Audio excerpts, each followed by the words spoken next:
So let's go to the next one, and that is Kenyan Drake, who we have at 10. I have Kenyan Drake at 9. You have him at 13. First of all, that's fucking blasphemous. Okay, I'm gonna let you know that right now. I really wanted to put Kenyan Drake higher, but I felt pretty confident with where I had him. Do it. Listen, it's not even. Do it. Oh, I'm about to. What? Warm it up, Chris. I'm about to. You don't even know. Okay, listen. Kenyan Drake, right? It's not even that. It's the entire fucking system of the Arizona Cardinals. Every running back that played for the fucking Cardinals last year dominated, right? David Johnson was RB5 through the first 5 weeks of the season. He went down. Chase Edmonds walks in and just fucking drops 35 nuts on your head, right? 35 points on your head. And then they go and they bring in Kenyan Drake, and then this dude just from week 9 on balls the fuck out, finishes RB4 over that time span. So it's not even just Kenyan Drake; it's the system that everybody should be in love with, because they just produced running back numbers over and over and over again last year. So you look at Kenyan Drake, and that since week 9, from the moment he was drafted, those final 8 games of the season, or that he was traded to the Cardinals, over the final 8 games, he averaged 15.3 carries per week, 4.3 targets per week.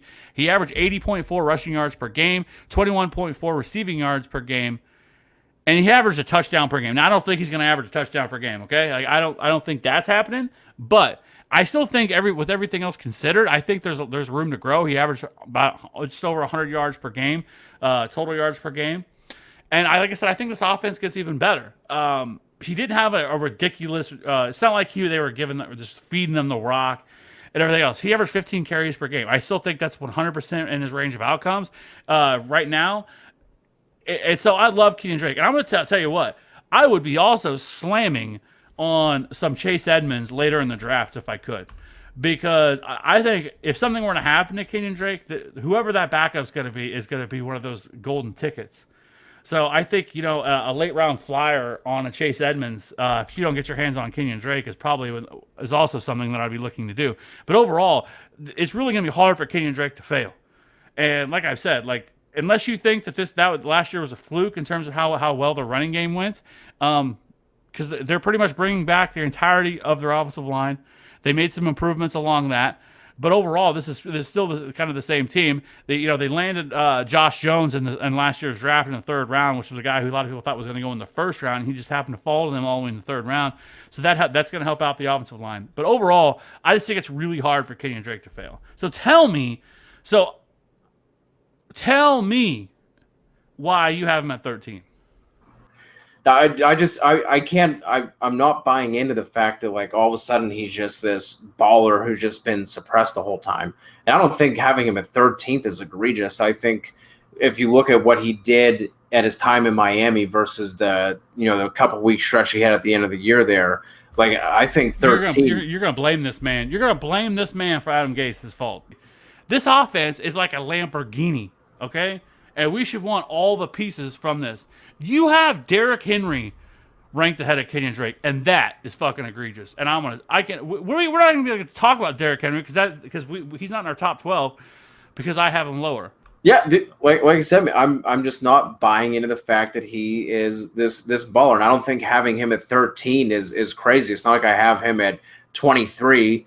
If I had him at 23, you could lambaste me all you want, but he's right outside of that RB1 fringe. And like you said, 15 carries per game, which is fine.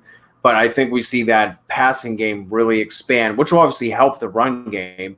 But I think we see a much more pass-heavy offense than what we saw last year. So I think for me, it's the fact that I think we see more, like I said, a more pass-heavy offense come in. And I'm not entirely sure that Kenyan Drake is just going to be the dude in that offense. Like you mentioned, Edmonds, I think he could be more involved than he was whenever Drake came into the fold because, like you said, we saw him kind of blow up. So I think that could be a little bit more of a split than it was last year.